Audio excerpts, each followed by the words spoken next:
Estamos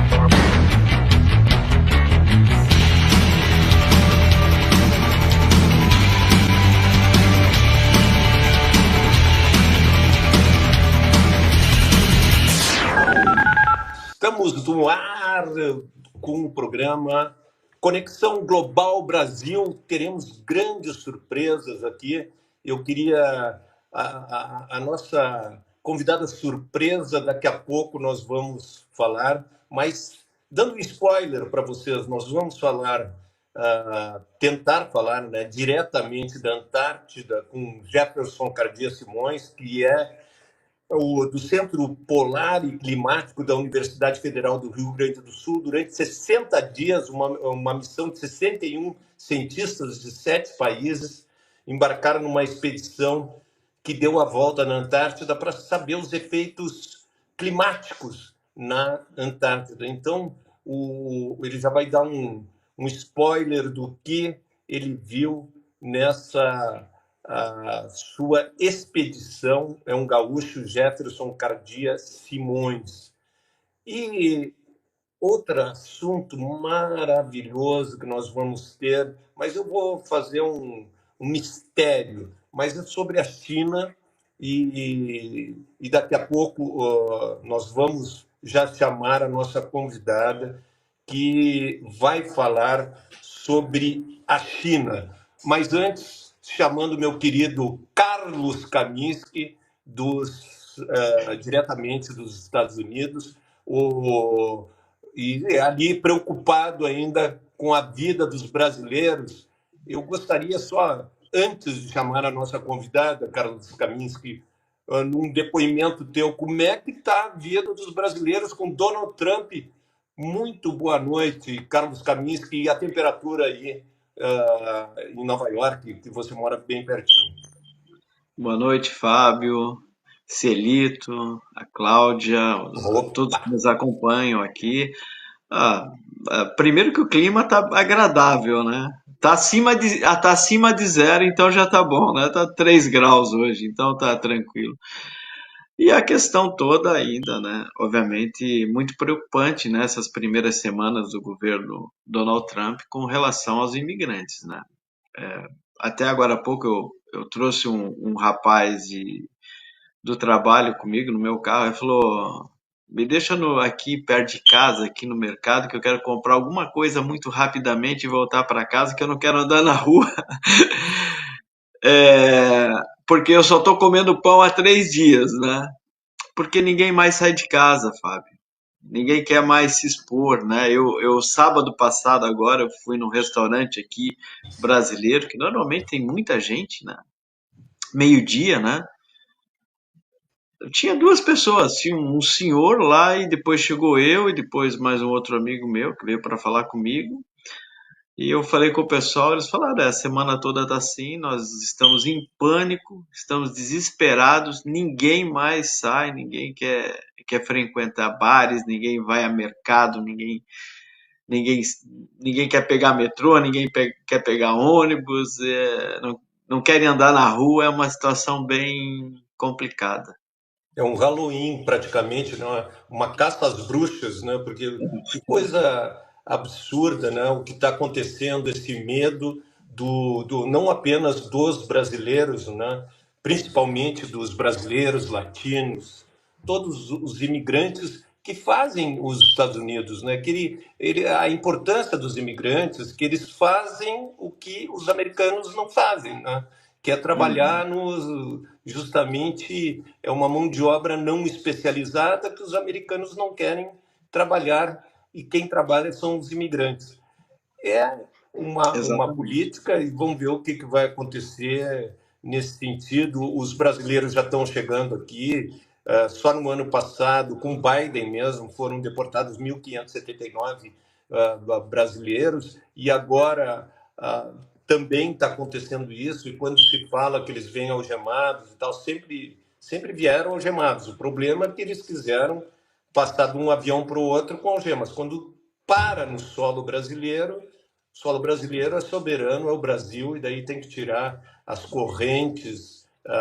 É um negócio muito triste. E eu ouvi diversos depoimentos de brasileiros que estavam há 35 anos lá, 35 anos, e tiveram que abandonar suas casas. Um depoimento que a gente vai colocando a nossa convidada, que eu gostaria de falar primeiro sobre ela, Celito. É uma jornalista, né, que ela foi ex-correspondente em Pequim, Washington, Buenos Aires, autora dos livros Os Chineses e China, o Renascimento do Império, e é diretora executiva do Conselho Empresarial Brasil-China. Então, nós estamos esperando também o professor Valdez, que vai falar com ela desse crescimento anual das relações comerciais do Brasil com a China e algumas coisas que você não sabe ainda da China. Então, você não tenha dúvida que nós vamos ter uma belíssima entrevista. Cláudia Trevisan, muito boa noite. Boa noite, Fábio, boa noite, Carlos, boa noite, Celito, boa noite que assistem ao Conexão Global Brasil. É um prazer estar aqui com vocês e é um prazer falar sobre um assunto que eu adoro, que é China, que é um país que eu acompanho há 20 anos de perto. Isso. Eu tive 3 vezes lá na China com o presidente Michel Temer, e depois tive também com o Lula, né? Eu estava falando, fascina a China, né? A China é fascinante da forma como eles conseguem. Vocês lembram, Cláudia, na época da pandemia, eles faziam um hospital em menos de 24 horas. É uma coisa incrível, né? Estava um terreno baldio, em 24 horas eles faziam. Sim, sim. A velocidade com que as coisas acontecem na China é inacreditável. E acho que eu tive esse privilégio, né, como jornalista, de acompanhar a China. Eu morei 2 vezes na China. Eu morei a primeira vez, eu cheguei na China em 2004, março de 2004, fiquei 1 ano até março de 2005, era correspondente da Folha de São Paulo. Queria ficar lá, me apaixonei assim, imediatamente pelo país, mas a Folha decidiu fechar o posto. Eu voltei ao Brasil, continuei acompanhando a China à distância, voltei para lá em 2007 para cobrir uma reunião importante do Partido Comunista, e em 2008, que foi o ano das Olimpíadas, né, que foi uma espécie de baile de debutantes da China para o mundo, eu voltei para cobrir as Olimpíadas e fiquei mais 5 anos na China. Fiquei até 2013, e em 2013 eu mudei para os Estados Unidos, fui ser correspondente do estado de São Paulo nos Estados Unidos. E foi super interessante acompanhar o aumento da rivalidade, né, da disputa geopolítica entre Estados Unidos e China, que se agravou cada vez mais, né? Eu cheguei nos Estados Unidos no governo Obama, e o governo Obama já estava adotando, né? Ele teve o famoso Pivot to Asia, que era tirar o foco dos Estados Unidos do Oriente Médio, da guerra do Afeganistão, e levar esse foco para a Ásia, e para apresentar os Estados Unidos, né, e reforçar o papel, né, dos Estados Unidos como um país do Pacífico, né, um país do Oceano Pacífico, um país da Ásia.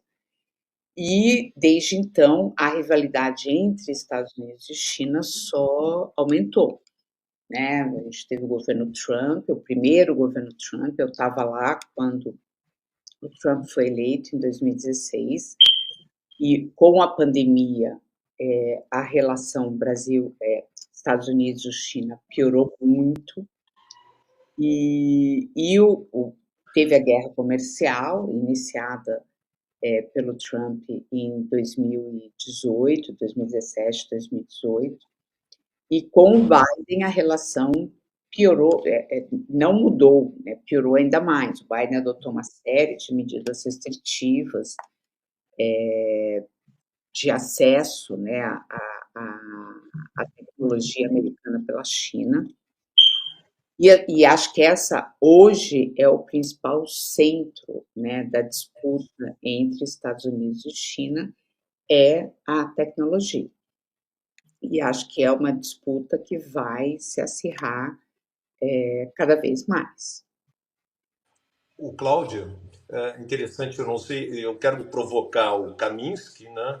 E vou te provocar com uma coisa interessante. Teve uma invasão aqui, que eu acho uma invasão extremamente positiva, que saiu da zona do conforto a indústria automobilística brasileira. A GM, que faz 100 anos, ela já falou, nós vamos ter lançamentos de 9 carros elétricos, e não estava previsto isso para eles.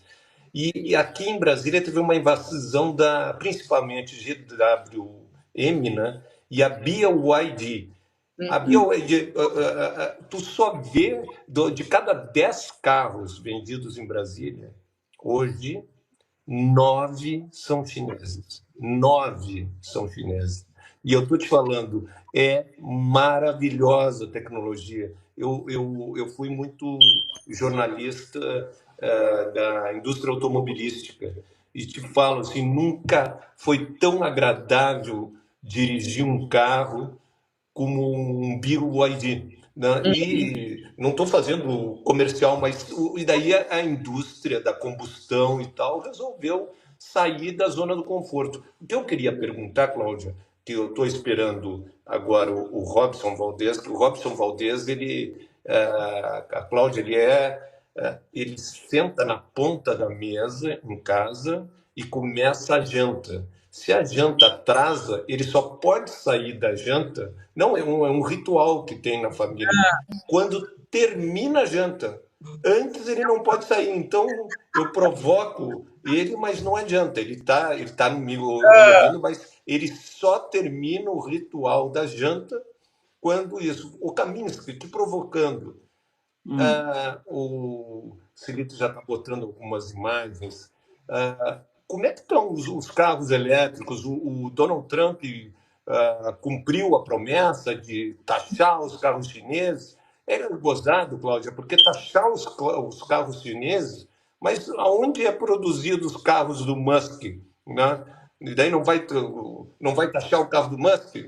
E outra coisa, a bateria do BYD é a bateria que o Musk usa nos carros dele. Como é que fica isso, Carlos Caminhos? É bem complexo, né? É uma guerra comercial, na verdade. Eu não sei se a Cláudia acompanhou, você, Fábio, acompanhou que até o TikTok aqui, esse aplicativo de rede social chinesa, né, Cláudia? Sim. Ele foi um pedido do ex-presidente Joe Biden, né? Ele ingressou na justiça pedindo para bloquear esse aplicativo aqui nos Estados Unidos, alegando que a China utilizava como uma plataforma para colher dados dos 170 milhões de usuários norte-americanos aqui para o governo chinês. E aí depois o Donald Trump assumiu, né, o governo e ele assinou uma ordem executiva colocando aí de volta no ar esse aplicativo por 90 dias. Eu vejo que a questão, né, acho que não está nem tão relacionada, né, com os dados, mas assim, por saber aonde está indo o consumidor norte-americano, porque também esse aplicativo faz venda, né? E também porque é um aplicativo que não tem tanto controle, por ser chinês, as coisas são mais flexíveis, porque você vai pegando as outras plataformas que nós temos, elas têm um controle. Vocês podem acreditar ou não, mas tem um filtro aí para determinadas coisas estarem mais expostas ou menos expostas. E, na verdade, os Estados Unidos quer esse controle, ele quer controlar a mídia de uma forma geral, né? Eles querem obrigar o TikTok a fazer parte de um aqui de um investidor norte-americano para ter o controle total da mídia no mundo e tem essa disputa comercial. Eu não sei se você vê por esse lado que a grande questão China-Estados Unidos não é só, é muito mais comercial do que bélica, né? Porque os dois só têm o problema, por enquanto, de Taiwan. A China não se envolve na Ucrânia diretamente. A questão da China com os Estados Unidos é Taiwan. Eu acho que a grande questão ali da competição entre os dois países é a questão tecnológica. Assim, a China emergiu em anos recentes como o principal rival tecnológico dos Estados Unidos. Hoje, não há nenhum outro país do mundo que tenha, que ameace a liderança tecnológica dos Estados Unidos como a China ameaça. A China, ela tomou uma decisão estratégica, isso há mais de uma década, de desenvolver as tecnologias que são cruciais para o processo de transição energética e descarbonização. Então, a China hoje é líder, né, como o Fábio mencionou, a indústria da eletromobilidade. Né? A China hoje é líder nessa indústria, que é uma indústria crucial para a descarbonização. A China, ela é líder no processamento de todos os minerais que são críticos para a realização da transição energética. A China é líder em geração de energia eólica e solar e na fabricação de equipamentos para geração de energia eólica e solar.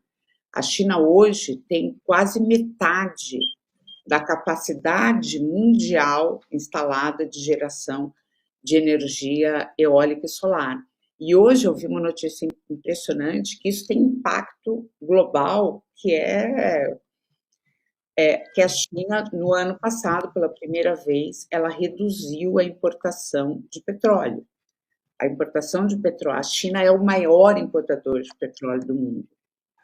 E a importação de petróleo pela China no ano passado caiu 1,9%, o que impactou o preço do petróleo no mundo. E todas as projeções agora são de que a China vai atingir um pico no consumo de petróleo antes do que se imaginava. Ou seja, a China vai começar a reduzir, né, o seu consumo e sua importação de petróleo antes do que se imaginava por conta dos carros elétricos e híbridos. E outro segmento que a China tem um protagonismo importante estamos falando do TikTok, são as grandes plataformas digitais. Nenhum outro país do mundo tem plataformas digitais capazes de concorrer com as plataformas digitais americanas como a China. A China tem o TikTok, a China tem, aqui no Brasil, é uma plataforma que está crescendo muito, que é a Kawaii. A China tem o Alibaba, que concorre com a Amazon. A China tem o concorrente do WhatsApp, que é o WeChat, da Tencent. Tem então, o Timo. Tem o Timo. Então, E a China... agora, Cláudia, essa semana, tanto é que a Nasdaq tomou um tombo aí de 30%, porque a China anunciou a inteligência artificial, né? Com um investimento de 6 bilhões de dólares, e o Donald Trump jogou 100 bilhões de dólares aqui para tentar, né, avançar nesse segmento, mas a China já praticamente já concluiu a base de pesquisa sobre inteligência artificial. E isso praticamente abalou o mercado financeiro. A Nasdaq sentiu muito forte esse anúncio, né? Eu acho que tem vários poréns ali que a gente precisa discutir, mas que os avanços do DeepSeek, o que eles mostraram foi que a China conseguiu com menos recursos, e apesar das restrições impostas, né, pelos Estados Unidos à exportação de chips para a China conseguiu desenvolver um sistema de inteligência artificial que aparentemente é tão bom ou melhor que o ChatGPT, né, da OpenAI. E logo depois o Alibaba também anunciou que tinha lançado um outro modelo que supera o do DeepSeek, o que mostra também a enorme competição que existe dentro da China. Né? O sistema, o ecossistema de inovação da China, o ecossistema de tecnologia, é um ecossistema super competitivo. Você tem um monte de empresas competindo entre si, com margens de lucro extremamente baixas, e no ambiente, né, agora com as restrições que os Estados Unidos impuseram, a exportação não só de chips, como a exportação de máquinas, equipamentos usados na fabricação de chips, essas empresas estão tendo que navegar num ambiente muito inóspito. Muita gente acha que o DeepSeek é um reflexo justamente do sentido de urgência que tomou conta da China em busca da autossuficiência tecnológica em razão das restrições impostas pelos Estados Unidos. E que são restrições que têm o risco de afetar a própria indústria americana. Né? Muitas das empresas americanas têm na China o seu principal cliente, ou um dos seus principais clientes. Né? E com essas restrições crescentes à exportação de chips, você também se ameaça a receita dessas grandes líderes americanas de tecnologia.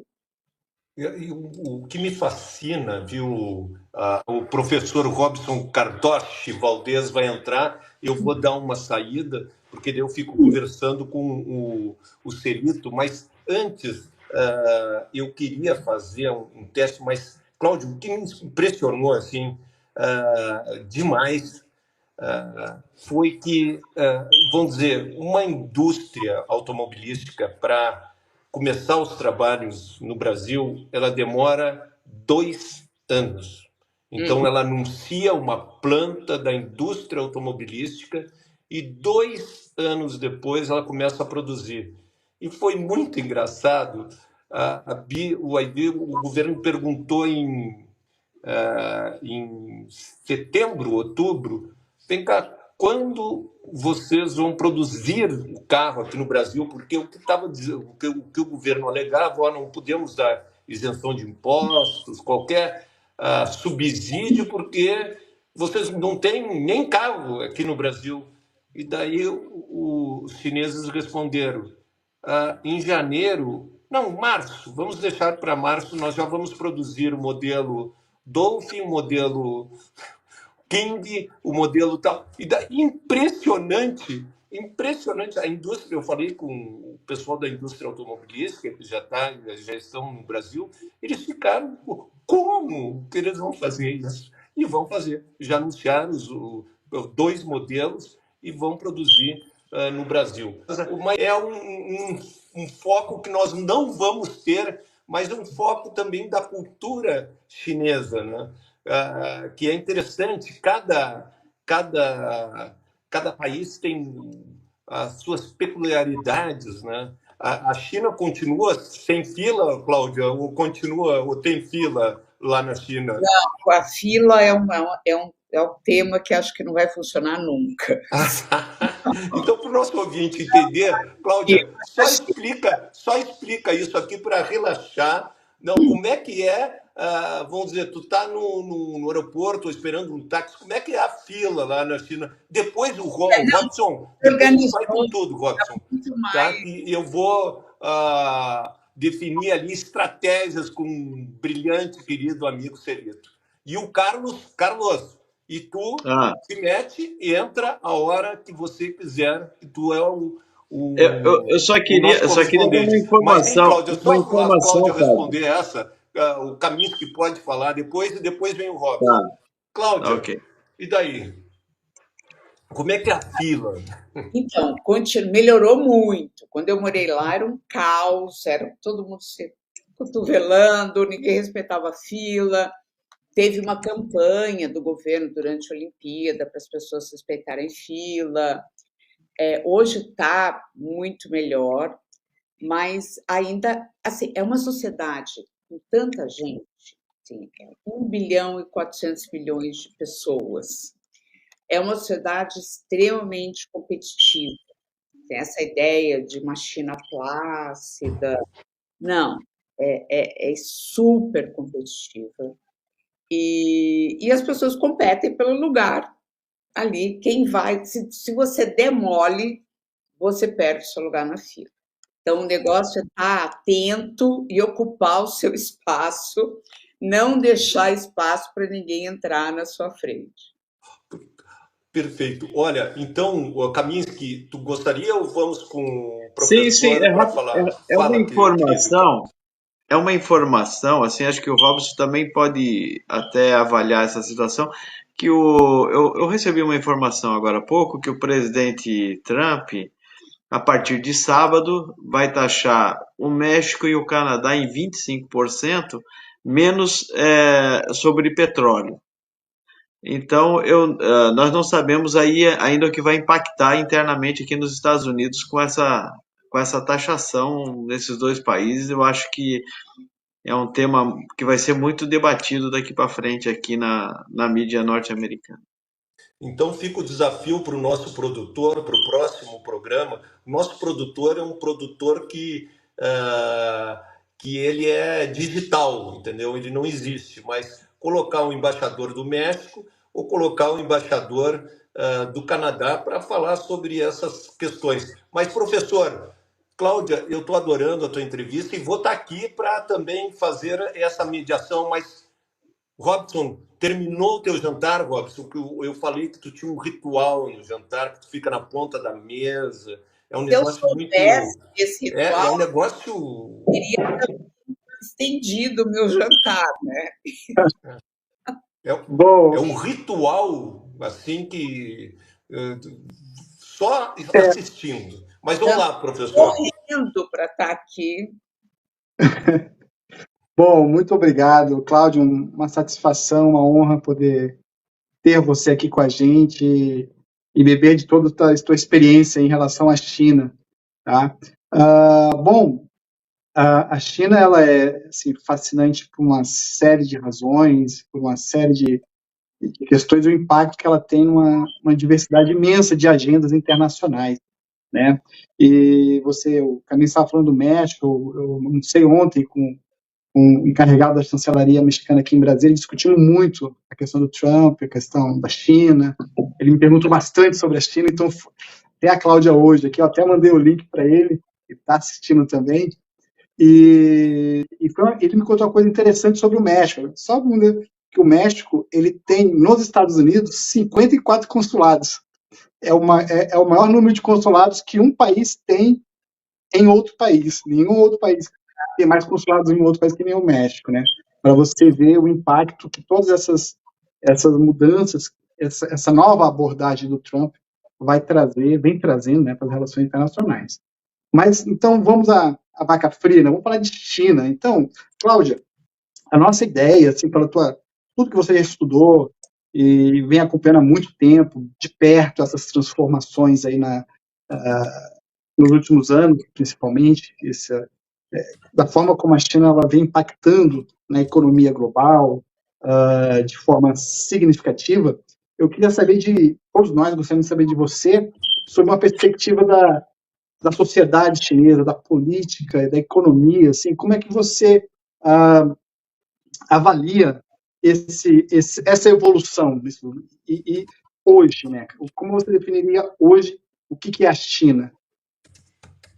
Eu acho que o que mais define a China, principalmente a China dos últimos 50, mas particularmente a China dos últimos 20 anos, é a velocidade, a profundidade e a escala da transformação pelo qual o país passa. Não há na história da humanidade nenhuma outra nação que tenha vivido o que a China viveu em décadas recentes. Eu estava falando antes de você entrar que eu morei na China a primeira vez em 2004. Eu cheguei na China em março de 2004. Em 2004, que é 20 anos atrás, a China era a 6ª maior economia do mundo. Em 2005, a China passou a França. Em 2006, a China passou a Inglaterra. Em 2007, a China passou a Alemanha. E em 2010, a China passou o Japão e se tornou a 2ª maior economia do mundo.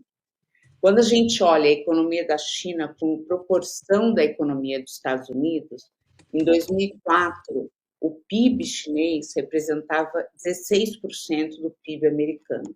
Em 2003, que é o último número fechado que a gente tem, esse percentual já era 64%. E essa transformação não acontece só em números abstratos, né? Foi uma transformação que afetou a vida de centenas de milhões de pessoas. Então, a China, nessa transformação, ela tirou 800 milhões de pessoas da pobreza. E a transformação na China, ela não é de uma geração para outra. A mesma geração viveu em várias Chinas diferentes. Então, uma pessoa que tem a minha idade, um chinês com a minha idade, nasceu na China durante a Revolução Cultural, durante o governo de Mao Tse-tung, quando a China era basicamente rural, né, mais de 80% da população morava no campo. A China era um país pobre, era um país isolado, e essa mesma pessoa chegou no jovem adulto no momento em que a China fazia as reformas de abertura promovidas pelo Deng Xiaoping, que, ao longo dos anos, levou à integração da China à economia mundial. A China, no ano 2001, ela entrou na Organização Mundial do Comércio e abraçou a globalização. A China, um país governado por um partido comunista, foi o país que mais se beneficiou do processo de globalização. E, nesse processo, a China se transformou na fábrica do mundo. Hoje, 30% da produção industrial do mundo está concentrada na China. E a China viveu saltos tecnológicos. A China, o avanço tecnológico da China não foi gradual. A China era um país que mal tinha telefone e se transformou no país com o maior número de telefones celulares do mundo. Não teve o telefone fixo ali no meio. Quando eu cheguei na China, em 2004, as pessoas iam no banco e tiravam malas de dinheiro para pagar apartamento, para pagar carro. Então, a China, que passou de um meio de pagamento que era dinheiro vivo, sem cartão de crédito, sem cartão de débito, ela se transformou num país com meios de pagamento digitais super sofisticados, muito antes do Pix chegar ao Brasil.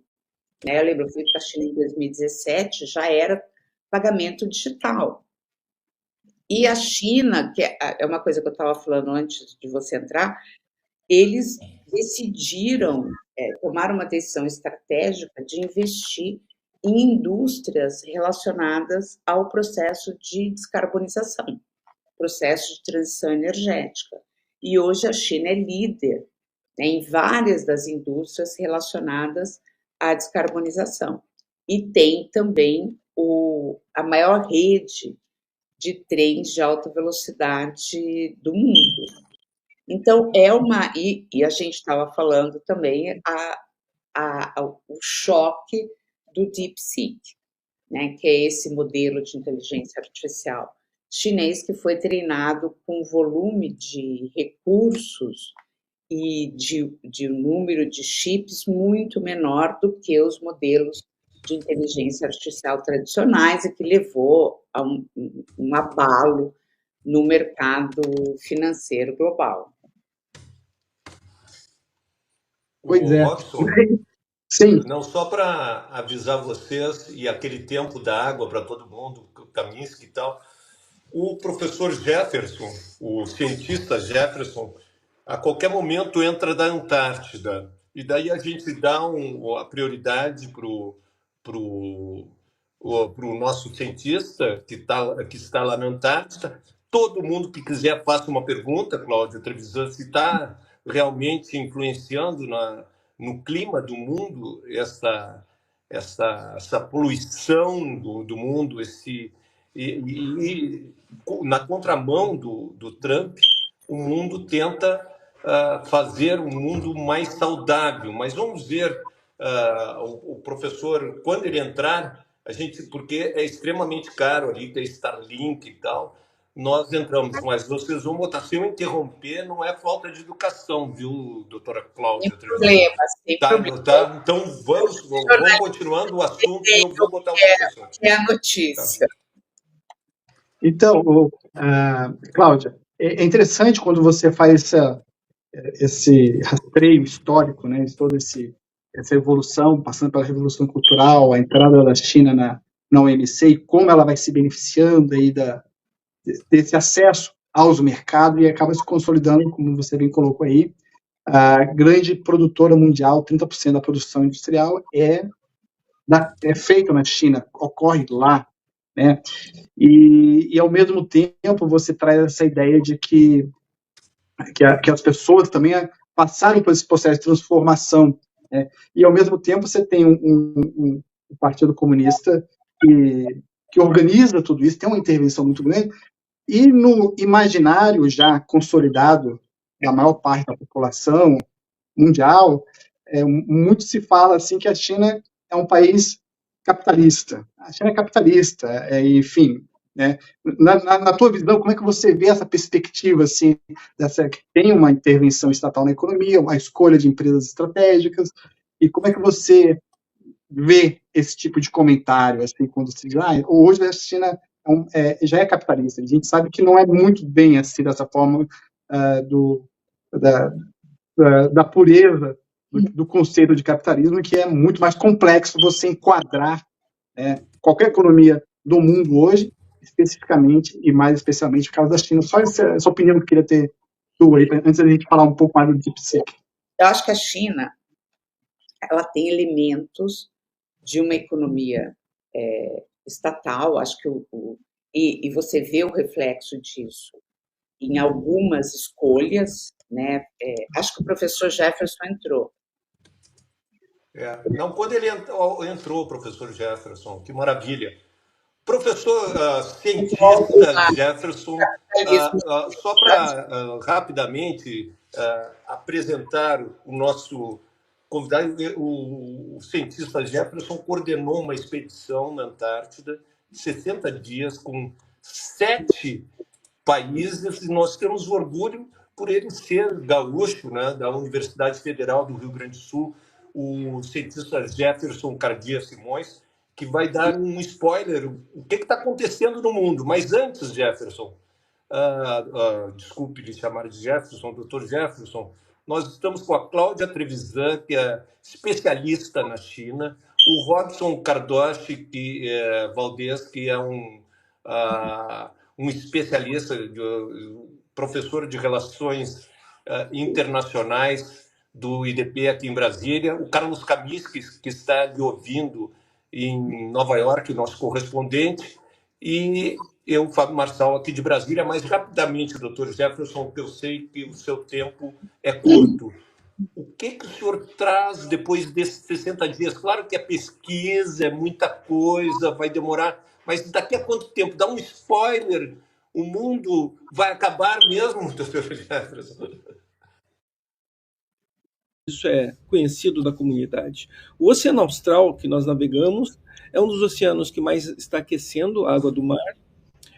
Ele está se tornando menos salino devido à água de derretimento que já sai da Antártica.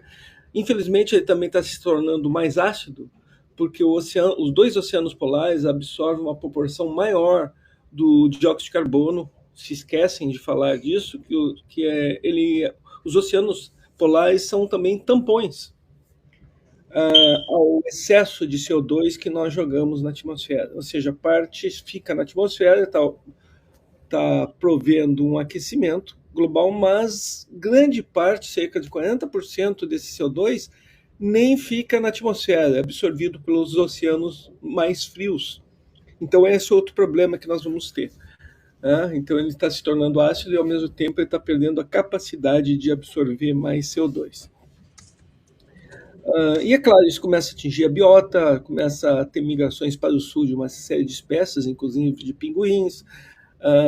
No extremo norte, que nós só passamos aí nos últimos uma semana atrás, visitando a estação Ferraz e a estação chinesa, a Grande Muralha e a russa Belenzhausen, é onde que nós vamos observar assim, modificações mais rápidas, derretimentos de geleiras e principalmente o esverdeamento das ilhas.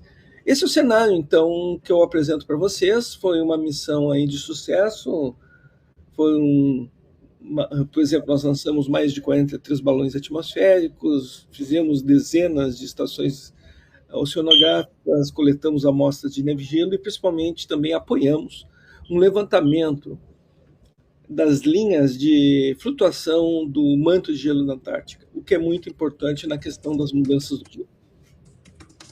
Professor, então, rapidamente, o Nilo Barrios é um jornalista gaúcho também, como nós, que ele participou de uma expedição da Marinha em 2006, estava com o senhor, né? E daí ele falou agora comigo, né? O que mudou de 2006 para agora, praticamente 20 anos depois? O que o senhor notou de diferente 20 anos depois? Claro que o senhor teve em outras missões, mas o que mudou? O que isso pode refletir no clima do mundo? Isso que é a nossa grande preocupação. Então vamos lá. Até 5, 6 anos atrás, o Oceano Ártico não estava se comportando conforme o Oceano Antártico não estava seguindo as observações do Oceano Ártico. Nós tínhamos até dificuldade de explicar por quê. Acontece que, a partir de então, o Oceano Antártico começou a perder gelo marinho, ou seja, está aquecendo. E note que esse processo ainda é restrito no Oceano Antártico. Se você for para o caso do Ártico, nós estamos vendo uma mudança tão brusca de redução lá ao redor do Polo Norte geográfico, que está causando, além das mudanças do clima, interferindo no clima do globo como um todo, e com suspeita agora, a gente tem alguns dados que indicam que afetando até os trópicos, até o norte da Amazônia, também está tendo impacto, como vocês podem ver nas últimas notícias do último mês, 2 meses, nas relações internacionais, no cenário geopolítico, na estratégia militar, uma nova corrida para o Ártico. E, infelizmente, nós estamos começando a ver a abertura das grandes sonhadas rotas polares que saíram lá da época das grandes descobertas, que era um sonho de uma rota mais curta ao norte, principalmente ao norte da Sibéria. Isso está se tornando realidade. Aqui, o gelo marinho está começando a reduzir. O gelo marinho reduzindo em todas as regiões polares, você tem um aquecimento maior ainda, porque a cor do oceano, evidentemente, é mais escura do que o mar congelado. Isso absorve mais energia, que aquece mais o oceano, e aí você tem um retroprocessamento, e esse processo é intensificado. Além disso, no caso da Antártica, está observando o colapso das plataformas de gelo. Plataformas de gelo é a parte flutuante do manto, não o gelo marinho, e algumas delas entrar em colapso. A gente diz colapso porque esses processos se dão muito rapidamente. Elas fazem ou melhor, elas deixam de ser um tampão também para o gelo do manto de gelo, que está segurando a velocidade, ele está fluindo mais rapidamente. Essa missão, por exemplo, está associada a uma das grandes questões científicas, inclusive do Comitê Científico Internacional de Pesquisa Antártica, que é um programa para tentar responder à questão de qual é o impacto do derretimento da Antártica no nível dos mares. E aí a gente entra naquela questão que os cenários do IPCC falam entre 30 a 30, hoje já é 40 centímetros ao 1,20 m no aumento do nível do mar. Para a Costa Gaúcha isso é muito. Outras que são muito baixas. Mas existem alguns cenários, isso até 2100, mas existem alguns cenários apontando que, por instabilidade dinâmica, alguma dessas geleiras pode começar a fluir mais rapidamente para dentro do oceano. É uma hipótese. E em 200 a 300 anos aumentar o nível médio dos mares em 5 a 7 metros. Seria já uma catástrofe global. Existe essa possibilidade e a comunidade científica está se dedicando a esse estudo. No norte da Península Antártica, como eu falei, e nas ilhas ao redor, além de ter o maior aquecimento na Antártica, e é em média 2 a 3 vezes mais do que o aquecimento global, nós estamos vendo uma série de migrações para o sul, de espécies de peixes, espécies de pinguins, derretimento muito rápido de geleiras, mas notem, quando eu falo derretimento de gelo e contribuição, até o momento a Antártica contribui com cerca de 10%, 20% para o aumento do nível do mar. Vai começar a ser maior essa proporção nas próximas décadas. A maioria do derretimento agora está ocorrendo na Groenlândia e geleiras não polares.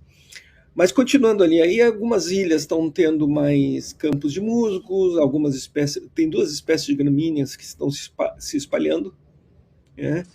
Isso é visto a olho nu ali na Ilha Rei Jorge, onde o Brasil trabalha, em outros lugares. Então, uma série de modificações que estão ocorrendo e que mostram um sinal de aceleração desses processos atmosféricos, oceânicos e, no meu caso específico, criosféricos, que se esquecem que 10% do planeta Terra ainda é coberto de gelo e neve. Professor, e o que, assim, eu sei que a ligação é uma ligação muito cara. Primeiro, eu gostaria de saber que no próximo programa nós vamos falar com mais calma com o senhor, que o senhor já estará no Brasil, é isso, né? Isso, amanhã de manhã. E nesse momento, onde o senhor está, nesse momento, qual a parte aí do oceano? Eu acho que em 1 hora nós estamos chegando ao Brasil, aqui vindo do Uruguai, de navio, e amanhã às 7 horas da manhã estaremos atracando no Porto de Rio Grande.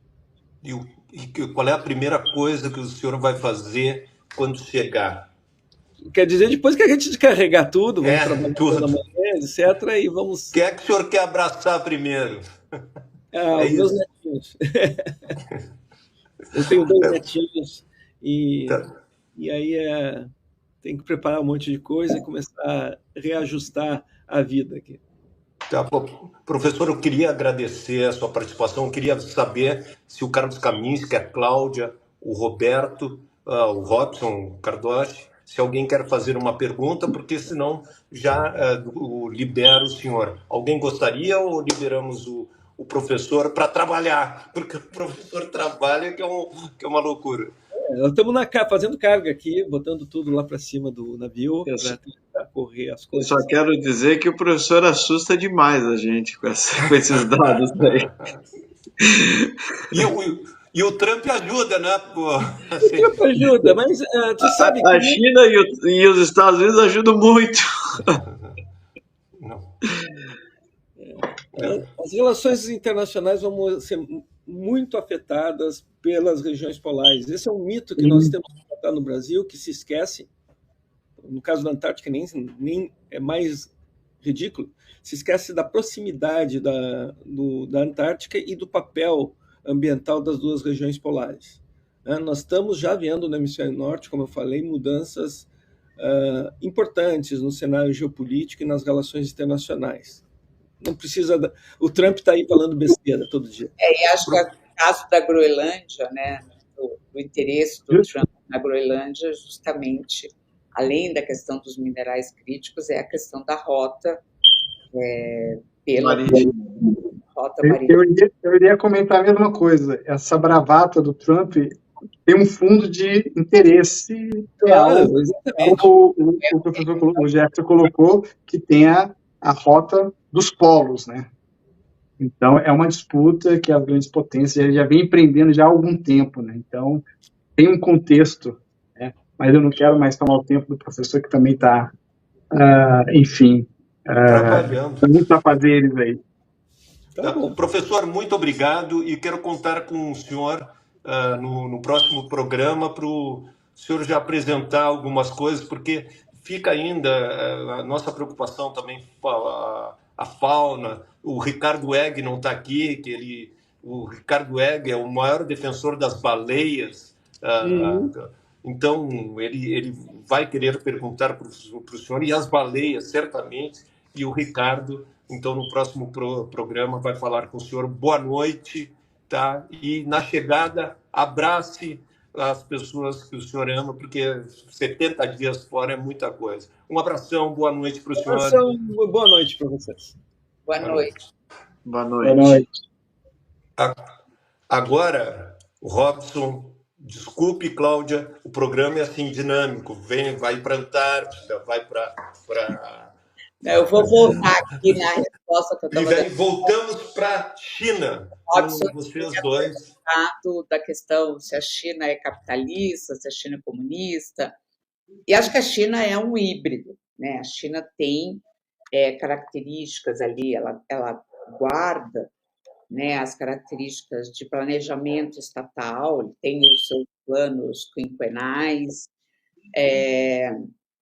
Acho que o Estado tem um papel relevante ali na definição de segmentos prioritários, áreas prioritárias, mas o setor privado é muito importante na China.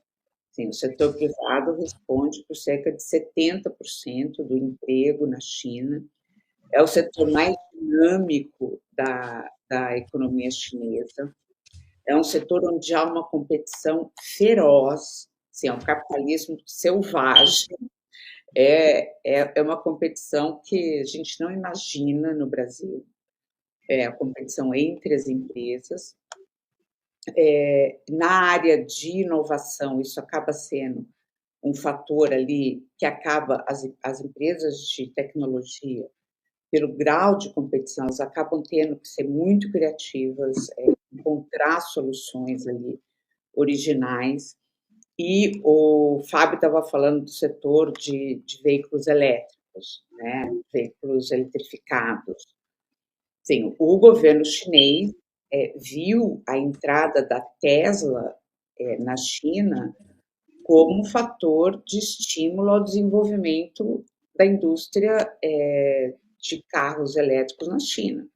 Assim, a Tesla entrou para competir com empresas chinesas por uma decisão do governo, assim, para que essas empresas pudessem competir com a melhor empresa do mundo e pudessem se desenvolver e conseguir competir no mercado global. Hoje você tem dezenas de marcas de carros elétricos na China, e muitas vão falir, muitas vão quebrar.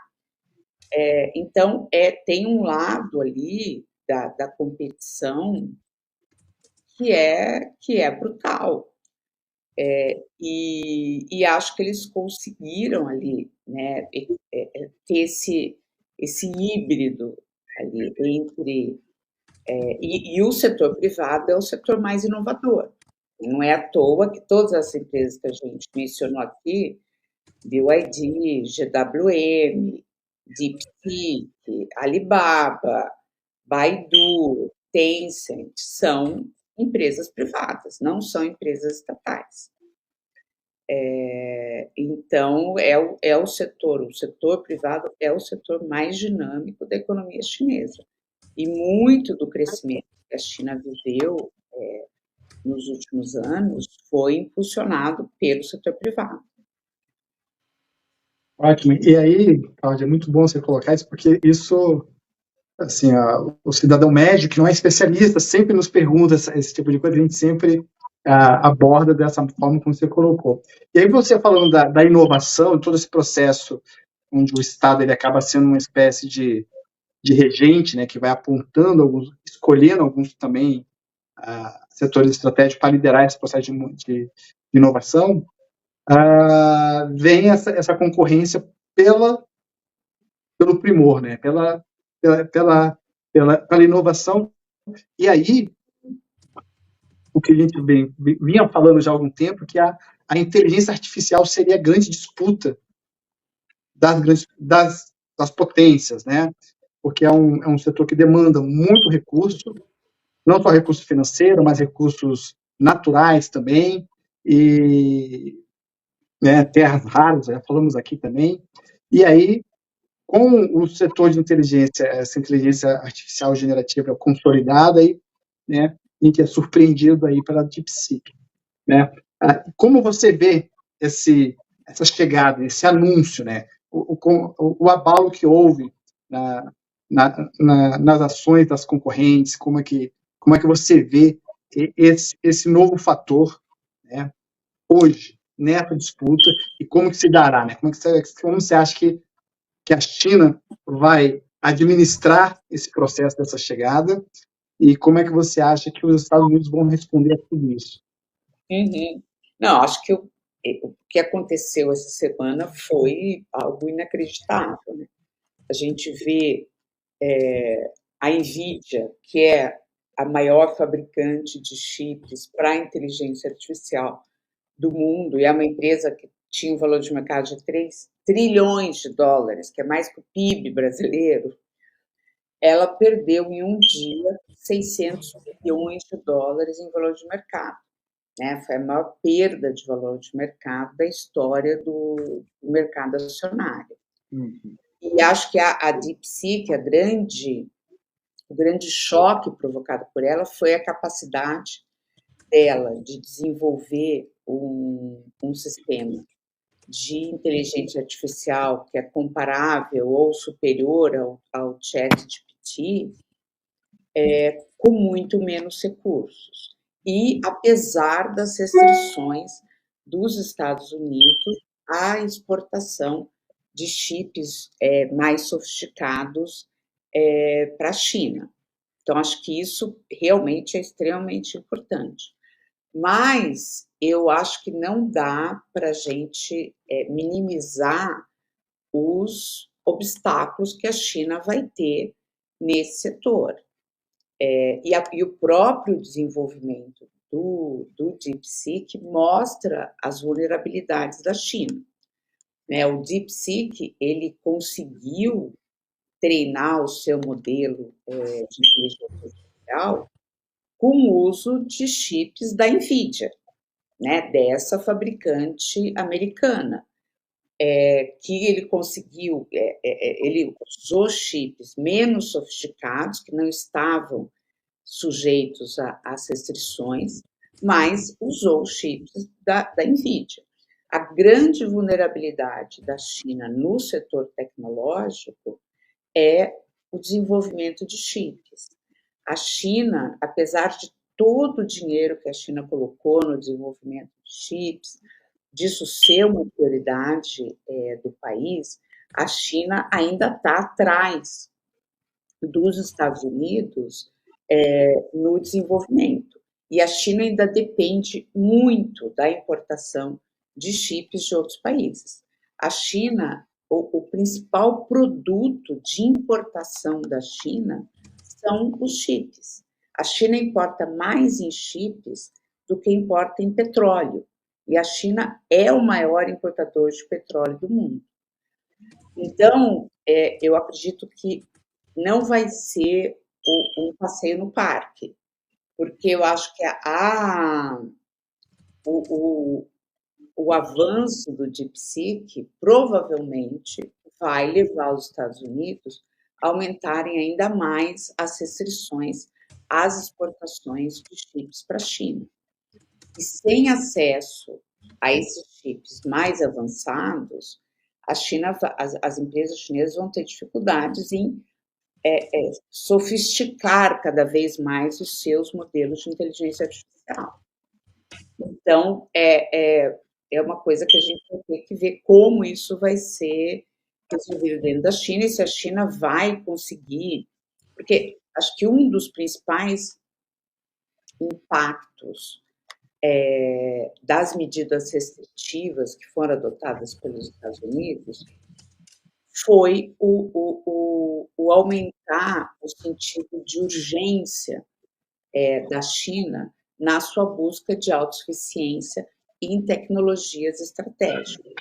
Então, eu acho que a China vai investir cada vez mais e numa velocidade muito maior no desenvolvimento de chips de alta geração, mas ela ainda está atrás dos Estados Unidos. E isso pode ser um fator de limitação para o avanço do DeepSeek e de outras, né? O Alibaba anunciou que também desenvolveu um modelo que é superior ao DeepSeek. Então, vamos ver como isso se desenvolve no futuro. Gente, eu tinha me programado para ficar no ar com vocês das 8, eu entrei às 8 às 9. E eu vou ter uma chamada daqui a pouco e eu preciso sair. Eu peço 1000 desculpas. Perfeito. Cláudia, estava acertado isso, deixar bem claro. Se você puder, tem uma série de perguntas ainda que muitas pessoas gostariam de fazer contigo. Se tu puder, na semana que vem, se tu tiver uma agenda, ou quando você tiver uma agenda, colocaremos. Eu queria agradecer demais, Cláudia, a tua participação, tá? E o Celito vai colocar, que nós estamos no ano da serpente, Robson, o Celito vai botar alguns vídeos. Boa noite, Cláudia, obrigado do coração. Obrigada pelo convite, foi um prazer estar aqui com vocês e vamos voltar a falar no futuro, tá bom? Boa Tchau. Noite. Bom programa, bom resto de programa aí para vocês. Tá. A China celebra esta semana a chegada do Ano Novo, que tem início sempre no primeiro dia do primeiro mês lunar. Embora os chineses estejam festejando cada vez mais o Ano Novo do calendário gregoriano, o mesmo usado no Brasil, as principais celebrações acontecem no Ano Novo chinês, que conta com um feriado em geral de 7 dias. Cada ano chinês é representado por um de 12 animais. O ano que acaba é o do dragão e o que começa agora é o da serpente. O Ano Novo Chinês, em termos simples, veio do calendário lunar e o culto à natureza. Você imagina na antiguidade, há 4 e 5 mil anos, as pessoas viviam da agricultura primitiva. Então, o calendário lunar tem esse papel de orientar a produção agrícola. Você viu que o Ano Novo Chinês é chamado de Festival da Primavera. Obviamente, indica o começo do ano e do plantio. Portanto, ao longo de milhares de anos, desenvolveu um conjunto de atividades e cerimônias para agradecer à natureza e rezar por uma boa colheita e pensões para a família. O feriado do Ano Novo Chinês é conhecido como um momento de maior migração anual do mundo. É o período que as pessoas visitam as casas dos seus familiares com pais ou avós.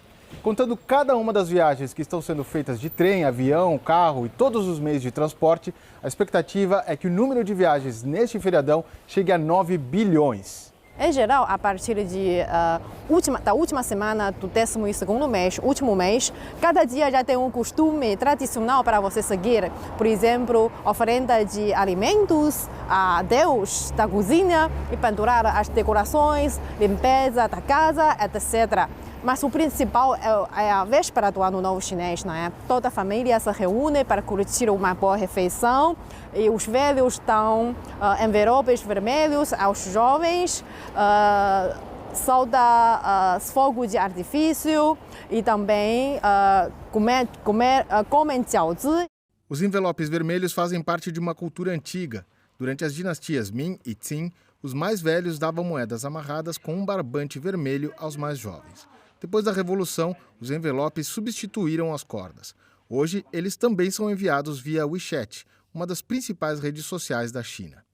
tanto os envelopes como as decorações se tornam temáticas do animal da vez. Cada pessoa tem o preferido.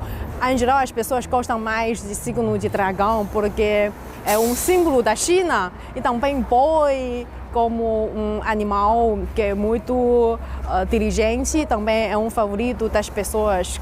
Tigre também, coelho, sim. Quando se fala da serpente, algumas pessoas sentem medo, mas na verdade aqui na China a serpente simboliza sabedoria, flexibilidade e também continuação da vida dos seres humanos e também boa sorte. Tem um significado muito bom.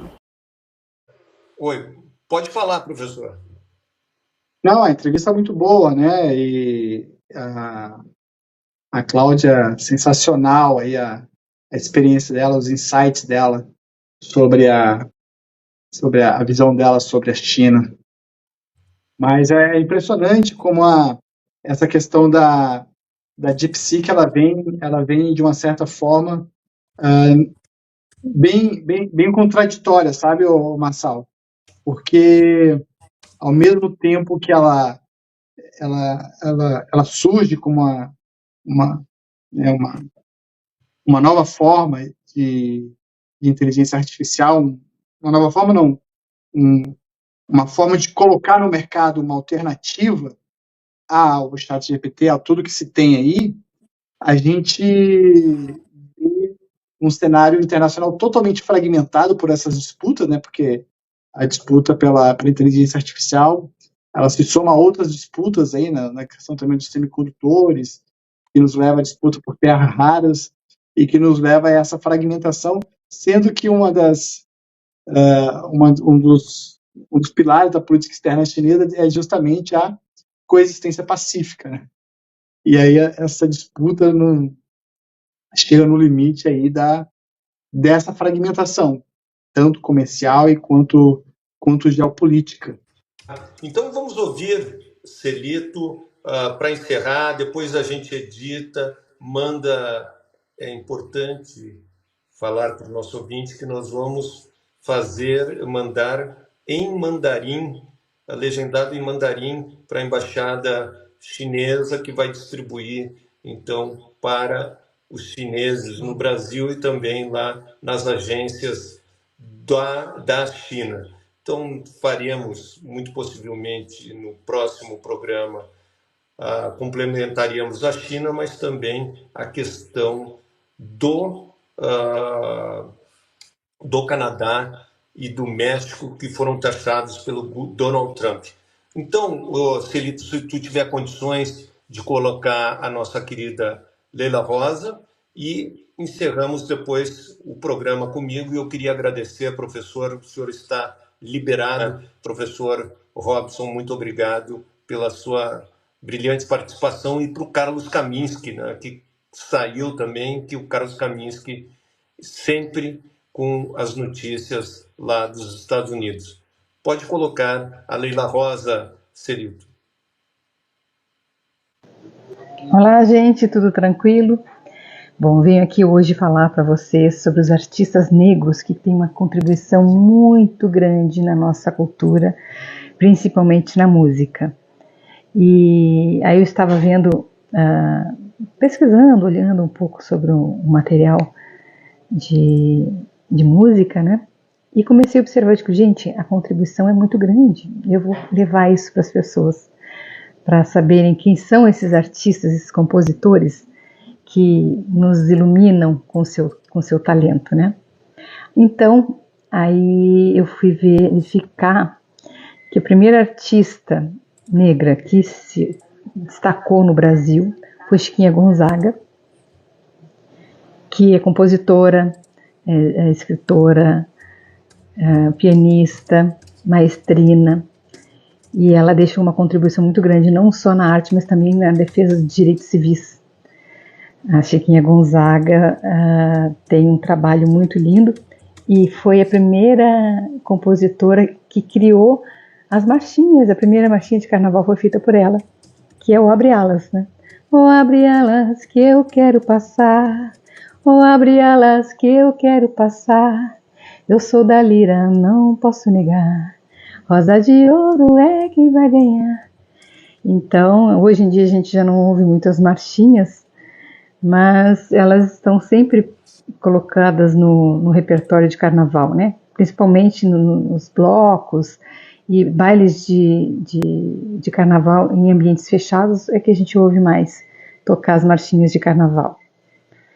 E aí eu quero trazer para vocês essa contribuição, toda semana falar um pouquinho de um artista, né? Nós temos vários artistas.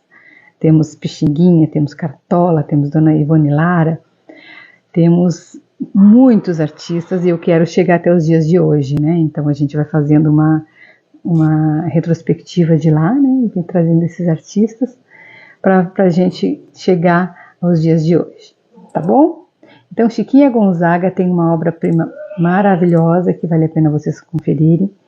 E é isso que eu tenho por hoje, tá bom? Então, professor Robson, depois da Leila, a gente queria agradecer a algumas pessoas que estão nos acompanhando, como o Roberto Rodrigues, o Orlando, o Ademir Bisotto, a Leila, que sempre participa brilhantemente do programa, o Henrique Bezerra, o Tiãozinho, construtor do Rio de Janeiro, o meu querido Tião, a Amanda Arnett, então ao Roberto Rodrigues, a todos que participaram do programa. Boa noite a todos. As suas últimas palavras, professor Robson, antes apenas um cumprimento. Boa noite, pessoal. Foi um prazer estar com vocês e até quinta-feira que vem. Até quinta. Vamos, Celito, a nossa vinheta de encerramento. Boa noite a todos.